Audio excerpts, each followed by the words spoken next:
Do I need to move the computer? Move it off to the side. Okay, we can just. Oh yeah. I'm moving here. Yeah, because it's gonna be showing on the TV there. That's our first commentary video. This is the alpha test, dude. We're working on it. I've got a special treat for you guys today. Today we're watching a video breakdown of me going up against Professor Joe Dierkhising from Revolution Dojo. Joe is a black belt under Professor Jeff Messina. He's 6'5", 212 pounds, massive, and he's also a professional world champion grappler. So he's won first place in 2017 Nogi IBJJF Worlds as a brown belt, and second place this past year in 2021 as a black belt. So this guy's a monster, absolute stud. I actually came looking for him because I needed some big bodies to roll with to get better, so when I compete, I can also dominate my opponents. So a little background about me. I am 6'2" and 220 pounds, and I played football for 4 years at Rice University as a linebacker. So I'm very strong compared to the average grappler. Technique isn't always there, but I can definitely rely on my strength and pressure to help get out of sticky situations. From watching this matchup, you can see the difference between technique and strength, and how someone who really understands leverage in grappling can really wipe the floor with a lot of people. So let's check this out. Round 1, fight! So I'm starting seated because Jay is big as fuck. And if you look at the mat right now, it's pretty slippery. So I didn't want to stand up and start slipping. So I just concede bottom position. I tried to wrestle up, it didn't work. So I'm probably gonna sit down again in a second. I had to get my arm free so I could sit down. Do a little snap. There's a bunch of people around. So we're trying to find just a space of somewhat dry mat space for us to start rolling.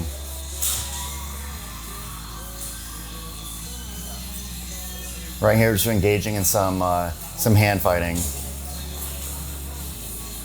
And I use this opportunity to try to get in on a double. And if I don't get a nice clean double, I grab the body lock. I was able to get my head to the outside so I could get the back. So if we redo that again, you'll see right here. So I noticed right here, our heads are at the same level, so it'd be hard for me to shoot. And then I kind of lift my head up, he comes up slightly, and then I shoot in. So we can maybe like rewind that again. It's kind of, I think that's a big thing that people kind of struggle with, is head height and when to shoot. So you're here, you kind of come up, and then come down. I got the entry. He did a really good job sprawling when I shot in on his legs. So I immediately went from the legs to the body. If I would have continued on his legs, someone like Jay, his hips are too powerful, would have sprawled out. So a good option if somebody has powerful hips is to go to a body lock. And then from here, I was able to get my head to his back. He stayed in 4-point position and just gave me the opportunity to get those hooks in, and then immediately go to a body lock, because it's a tighter control with the body lock and it's less energy. How would you recommend someone getting out of the body lock in that position? So in this body lock position, the first thing you probably want to do is get your hips from your left side to your right side, so that now my foot is on the mat.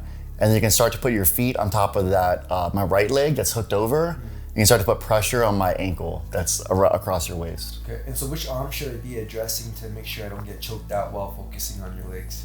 Yeah, so the arm that's about to go over your neck, so in this case, my left arm, you want to reach with your opposite hand across that. So if the left's across, you're gonna want to reach with your right, grab that, and then your other hand can come up or start hand fighting. But you do a really good job with the chin tuck method, because it's really hard for me to get my arm under your chin, and you have like a very strong neck, and you're actually very good at the hand fighting here. And then I kind of gave up because I couldn't get under the neck. So if you can get your choke hand in deep enough, then when you come across, you can choke through their chin being down. Can you rewind that again? Yeah. Like you said, you can get your hand underneath my neck, but I still tapped out from the choke. So I just want to understand that mechanism one more time. Yeah, so you see a lot of the guys, I learned this from some of the folks at the B team. Nicky Rod does this, Ethan Krelestein, Craig Jones, all those guys. They're the ones who kind of made me aware of this, but you don't actually have to have your arm cleanly around the neck to choke them. If their like chin is tucked and you have it covered completely with your choke arm, as soon as you start to connect and squeeze, you'll push their chin into their neck, and that will be enough for you to block off the blood coming from the carotid arteries to the brain. So what you want to do is you just want to strangle them, and you can strangle through their chin being down. So like in this case, like it probably didn't feel like you're gonna break your chin or anything. It wasn't like a face strangle. It was just pressing your chin down. And if you notice, if you guys just sit here and you put your chin down to your chest, it's like hard to breathe. And if you do that hard enough, it's also, it'll strangle you. And so that's what I did in this case, where I couldn't get under your chin because you have a strong neck and a really good chin tuck. Round 2, fight! It's only when I roll with you do I see my face have these crazy like contortions. And so right here, this is good. Whereas like you started thinking about doing some Toriando style passing here, and then I was using my right leg, my bottom leg, try to hook into your legs right here. See, look, I hooked in. I'm curving my foot to your hamstring, so I can start to make attachments on you.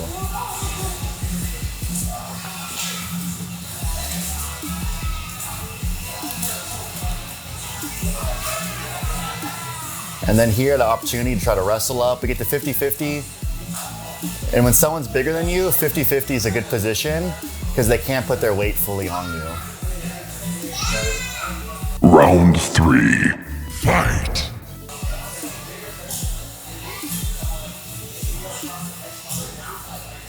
So here I'm trying to use that bottom leg to connect onto you. And I noticed you're starting to walk back a little bit, and that's why I wrestled up. So like when you're pushing into me, I don't try to wrestle up, but here you have to pull back, and so I come up. So what caused me to fall? Your right leg, your right arm pulling on my left arm on my right hand was blocking your leg. My left hand went onto your head. So if you look like this, you'll see it's kind of like you kind of topple them. So you'll see right here. So I'm blocking your knee. It's like a knee tap type position with my right hand. Then my left hand is gonna go, you'll see it's gonna reach high to around your shoulder, your neck. Like right here, your shoulder, and then it caused you to kind of fall over on that side. And then now I'm looking for a body lock. Look, keep your hips down. And then now you did a really good job here getting double underhooks. So this is like normally a position where a lot of people would start to kind of panic or get swept. But what I did is I shifted all my weight off of my feet onto my arms. And then I'm trying to use my feet to try to pummel. So this is like, they call this pummel passing. And I'm trying to get my right foot on top of your shin, but you do a really good job pummeling your foot off of that. And then I get inside control, my left foot right there, see it's inside of your leg. I'm able to pass out to that side. And then cross face just to kind of break the body lock grip. And then now, I'm just looking to keep you on your back, if I can. So as you kind of sit up, I try to body lock.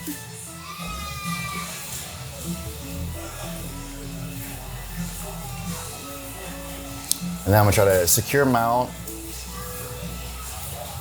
And then slide the legs up and mount. So you wanna go from a low mount always to a high mount. In a low mount, if you were to buck, like when I'm down here, see? If you were to buck your hips here, I go a lot further, right? Because you can have maximum hip amplitude when my hips are near your hips.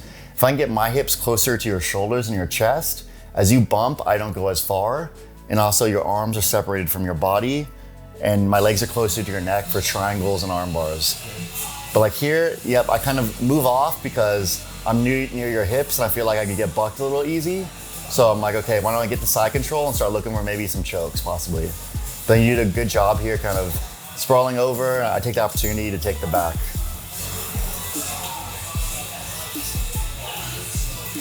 And then I know you're kind of hard to choke here, so I'm already thinking about possibly arm bars, if I can. Kind of chasing your hand a little Yeah. bit. I'm trying to just pull your head away.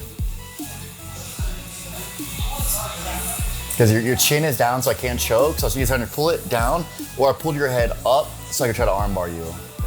Because if we go back a little bit, you're trying to put your head on the downside, and I'm trying to keep my head closer to the mat than your head. I'm trying to pull your head up, so now I can get my leg over. So you'll see a body triangle in a second. Once I feel like I have enough room, like right here, now I'm gonna undock the body triangle and throw the leg over. Okay, for an arm bar. Yeah, so I was trying to move your head up just so I could get my leg in position. Okay. Then now I'm using that bottom leg to try to... I'm using pure strength right here to... Yeah, and I'm trying to scissor my legs. I'm not trying to squeeze them together, I'm trying to scissor them. So that's actually another important detail people sometimes miss out on triangles, is you don't want to squeeze your legs. I want to turn my knees towards your hips like this and start to scissor them. So I'm using scissor strength, which is more hips and less thighs and hip flexors. And then you kind of come up to your knees, which is great. And then now I need to try to roll you onto your back, or I ended up taking the back here and just reestablish the hooks. And again, you're good chin tuck here. I'm not able to get like any clean chokes in. So I'm seeing if you go belly down, we go a little bit belly down here. And then now I'm like, okay, maybe I can flatten you out and start to look for a choke here. And I think it's just like a lot of hip pressure is what that probably was. Final round. Fight!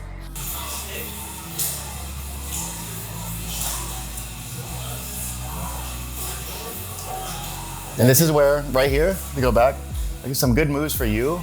I think you end up doing it is that foot that's closer to you, start lifting that up and putting me in my back. I think you do it right here. You're not doing it, and then here you look at my feet, you see it. Oh, you kind of push you on my back. That's good, yeah. But this way you need to be body locking right there. If you body locked a little bit earlier, you'd have a good chance. Then here, I could tell you're close to a body lock, is kind of how I felt. So I decided to roll through and grab the leg. Here, roll through, grab, and then go to a 411 type position.